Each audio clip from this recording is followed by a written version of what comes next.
Because the body makes Depending on your belief system. Well, no, you come here ignorant. You don't know nothing. No, I'm talking about as far as the God piece. Depending on your belief system. Exactly. I got it. Right. I like the way you're saying that. I know where you're at. You know I know. Yeah, we exactly, good. We good. We good. But here's what I'm getting at. Here's what I'm really getting at. I'm on the Beltway in Rockville, which is about 30-something miles away from where I live at. Exactly. It's on a Friday. I had some free time. I said, well, I'm going to go get me a haircut. I love to get them haircuts. Right. My mind says the barber is packed. It's Friday. Right. I tell my mind, how you know what's happening in Upper Marlboro when we in Rockville? Okay. Because not only my body limits my spirit, it limits what my mind can know. Okay. So I decided just to go see. Right. So I went see. Nobody was in the barber. I went in and out in 20 minutes. Okay. Now what normally happens? I listen to my mind and make a U-turn. I'm not going. I ain't going today. And you know, that makes reference to a lot of times, man, when we defeat ourselves. Exactly. We listen to our mind. Investigation. We listen to our mind. Prior to investigation. You know the most dangerous thing about the mind? We got one. Look, that's the most dangerous thing I do is thinking. Thinking is the most dangerous thing I do some days, I'm telling you. But to get me started now. I gotta get you. Man, I even tell my mind, thanks for sharing, man. We ain't doing that today. I'm tired of you, boy. But look. Because we can't have too much salvation in. Go ahead. Right? We can, and I get such a lift, man, from you. Your spirit, man, it is so right and enormous in terms of bringing enthusiasm and strength to somebody who's emotionally already like lifted anyway, man. And it impacts me, and I hope it is impacting others as it does me. But I need to cultivate now, man. Okay, I need you to cultivate me. I love this. I love it. Cultivate me, man. You know, man, mental salvation led to cultivating. As a matter of fact, if you read my book, you're going to see my own evolution. Okay. Which is what happened. What happened, you know what I'm saying? Yeah. The first book took 2 years to write. The second book, I didn't write for another 10 years. I went and lived it. Right. So I go live my books. I don't write. I can't write about something I ain't lived. I ain't Iceberg Slam. Yeah, exactly. No, I ain't see it in the movie. Yeah, I ain't write no story, somebody else's story. Right. I'm gonna write my. So it took me, but because I already had wrote a book, I knew how to do it. Exactly. It took me 10 years to write it, but it only took me 6 months to write it, to complete it once I got started. Right. In other words, it took you 10 years to live it. Right. To get the information. Exactly. There we go. The research. To live the it. Research. To live it. That's And then. By me working on myself constantly. Okay. Now, when I say working on myself, me and my change partner. Everybody need a change partner. Okay. This is part of the cultivating part. Okay. You got to, look at the term I use, change partner. This means that me and this person has decided we're going to change together. Okay. And the first rule is he don't tell me I shouldn't do something. I don't care how sick it is. His job is just to listen to me and I'll listen to him. Because sometimes he'll say something that's so crazy that I'll be like, to me, and I'll be like, okay, wow. But I won't tell him wow. I'll just say wow on the inside. Like, man, you did that? But I won't tell him that because we have an unconscious agreement that we change partners and we're going to still do some crazy stuff until we get through the crazy stuff. Okay. See, because the moment you start telling a person they shouldn't have did something, they're going to stop going deep. Okay. Okay. Because nobody wants you to tell them. It's crippling. Yeah, it's it is. It has to be. If it's coming from someone that you respect. Exactly. Or have some influence on your life and where you've gone or in terms of where you may have been as well. So that is something that, I think a lot of times we don't pay attention to. Like I say, and you were talking about the rooms earlier, right? And it said like we suggest that we're really trying to tell you something. Exactly. Right? Exactly. And that's where I have my 7 degrees of separation, if you will, with being told to do something. Because 9 times out of 10, as we grew and developed, what happened is when people told us not to do something, even though we knew what the result was going to be, man, I got to do that. I got to try that anyway. Well, I seen a guy get his stuff put out for smoking crack. I just thought it wasn't going to happen to me. Oh, man. Until they put my stuff out. Then I knew, Look, threw my skim away. Yeah. But and then I want to stop smoking crack after they put Yeah, that's why, man. You said something earlier that you said something. Your honesty. You said something was important, that if it wasn't for smoking crack, I wouldn't have had the willingness to go deep. Oh, man. Crack, I was so scared to smoke crack again. It was just, yes, sir, whatever I need to do. Right, I was in line. You didn't have to right, tell me twice to go to a meeting or nothing. You didn't, because the crack, when I smoked crack, it's gonna be a yard sale without a yard. Everything must go. Because you're gonna sell. Gonna sell the side too. I'm gonna sell a house stuff first, and then I'm gonna sell the truck I bought it in. I feel you. Rim by rim. Okay. But I don't want to get. Yeah, let's get back. Let me get to the cultivating. Okay. Cultivating happens when you begin to know who you really are spiritually, which is being. We call human beings.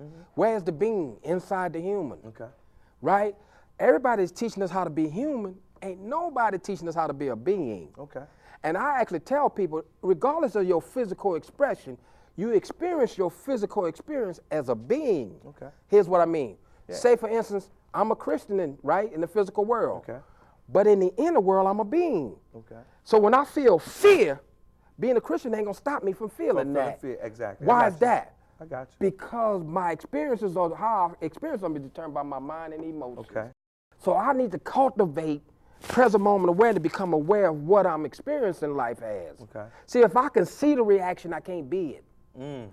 See what I'm getting at? If I can see the reaction. You know, we're going to have to like do Boy, a breakdown. Man, it's too much stuff for an hour. It's just too much stuff. We're going to have to do man, a breakdown. You probably need to do 10 shows to keep this up. Yeah, because what's going to happen is, and it happened to me initially from the first book, man, it was like, man, this brother deep, right? And a lot of us who aren't prone to be thinkers, who are so used to having things like presented and given to us for us to follow, right, gonna miss a lot of this. You know what I'm saying? A lot of people gonna miss a lot of this, and it's not because they don't want to know, it's because they scared to know. Because I often say something that kind of parallels with what you said about the being. Right. Is that I think we're spiritual beings trying to become human beings. Right. And it don't always balance off, right? Because through all of those trials and tribulations that we experience emotionally, right, our minds continue to play tricks on us, right? But let me give you something, because I know we're gonna run out of time. Let me give people some steps that can help them live in the moment. Because you also have a workbook as well. Exactly. Okay. All right. You know, I'm one of the most gifted guys I know. And I ain't saying this in a crazy way. Trust me. I'm one of the most gifted guys I know that go to work every day. Oh man. Why? Because nobody know me.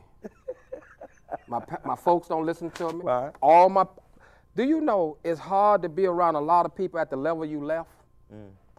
Yeah. The conscious level. I'm around everybody who's still at the level I left.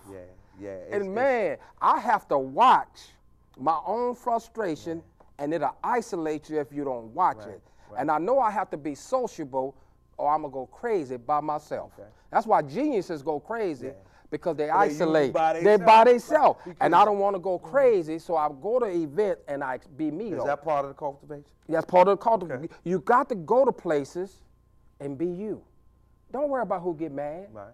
You can't go to places and be them. Okay. You see what I'm saying? You know, it's important for me, and I'm just speaking from a personal standpoint, that I not understand or try to understand everything.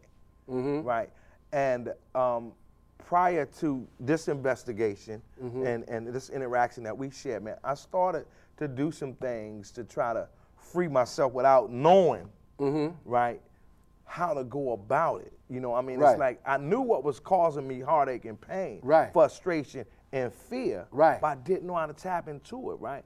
And I guess in a way I kind of found my own salvation, right? And this has helped to perpetuate, you know, some of my newfound strengths about getting in touch with self. Also still lying to self, man. Because regardless, and for me, this is for me, regardless, I think, of how far people go with their innermost connections, right, getting in touch with themselves on a deeper level, right, the outside physical world still placates the thoughts, right, and sometimes, right, causes the emotions to go back to the imprisonment. Agree, disagree?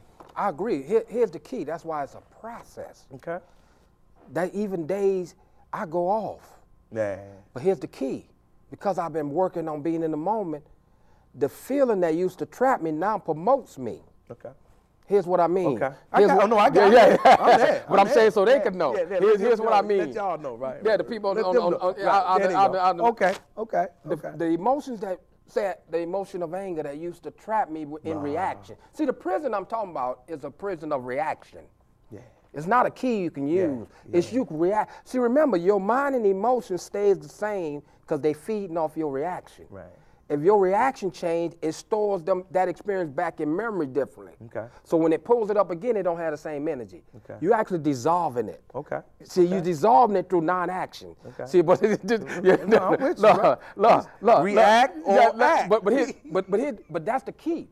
You can't stop the mind because the mind have what I call a reactive free will. Right. What's a reactive free will? Right. That means that I I can't can't stop it, come in, but it can't stop itself. Exactly. The mind can't change itself because it got to react to every experience. And how does it react? It reacts based on how it was developed. Okay. So if I know poverty, my mind ain't gonna, just certain thoughts about prosperity I'm not gonna get. Right. It's amazing the thoughts I don't I'm still get. gonna use them food stamps if they Man, give them to me, right? if my give me 10 thoughts, all 10 of them gonna eventually end up in lack. Okay. Because my mind was developed in lack, even if they sound good when they get Now, how we get past that point? You gotta separate from the mind. Here's how you do it. Okay. You begin to let your physical experiences lead. You begin to do what's right in front of you. This is not about being strong. This is about discovery. Okay. So, you ain't trying to be strong. Yeah. You go to experience, say, my mind, I'm getting ready to tell my wife something. My mind says she's gonna get mad. Well, let's go see if she get mad. Okay. Because I know you can't know because I ain't done it yet. Ha. I said, oh, you better catch that. See, I'm But the I guinea already pig. played a trick with myself, saying she might even get mad before I even done it. But you ain't doing it though. Your mind is doing it to you. Okay. Do you know we so close to our mind? We even think we our mind. We ain't our mind. You can't be. How can you be your mind? Look, You can choose against it. That, and I want. See, I'm feeling you, right? Because I want us to understand that just because your mind say jump, Right. you don't gotta jump. And catch this. If your mind say it, who's listening to Oh it? man, right? That's the real you. man. See? Look, if I'm listening about jumping, Right. then I ain't separated and processing. But you still ain't your mind. Because you listen. You ever been driving and something just say something crazy out the blue? Where it came from? Right. You see what I'm saying? Right. So, but look, before we run out of time, because I really want to give people 2 steps. Give it to us. Two Give it steps to us. right Give it to quick. us. 2 Give it to steps. us. The first thing I do that I practice on a daily basis, I wait till I get to the experience and not overthink it. Now Like the barbershop. Like the barbershop. Okay. Now that don't mean my mind ain't thinking. No, it's gonna I'm do just that. watching thought. Okay. I'm just ain't gonna make no decision till we get there. Okay. I even tell my mind, well, let's just wait till we get there. Okay. So we talking about predetermining what the outcome's gonna be. No. No, I'm talking about. Well, let me rephrase. Yeah, rephrase. I like the way you Talking say about that. Not predetermining. Exactly, you got it. The You got it. outcome. I like the way you of put what it that something time. gonna be. I'm Right. not looking for results. Exactly. I'm letting the results show up. Okay. It's just like for me, Right. God shows up in my experiences as the answer. Okay. See, we always said, something tell you go left, you go right. You'll come back and say, something said that was going to happen. Right. Well, who said it? I said it. Yeah, something said that was going to happen. Let me ask this question, Go right? ahead. Because I know we're running out of time, Right. right? If you gave us 2 steps. If you had something to tell someone who's actually in a struggle in terms of separation of mind versus emotion, right, versus reality, if you will, right? What would be the main thing that you have or would ask or suggest those people do? Well, the first thing I would get them to do is talk about how they feel on a regular basis. Okay. Why is that important? Because you can get connected and attached to a feeling and be unconscious for days. Okay. You wouldn't even know it got you because you'd be too busy reacting to it. And the one thing I realize about emotion, they have a building to them. They'll start off and they'll build up. Before you know it, you done messed up a whole lot of stuff from one feeling. Start talking about, see, because when you see the kids, when you talk about, even if you got to talk about it after it happened, throw the challenge flag on, like in football. Yeah, because they talk about the play that just happened. Right. And don't let your mind say your whole day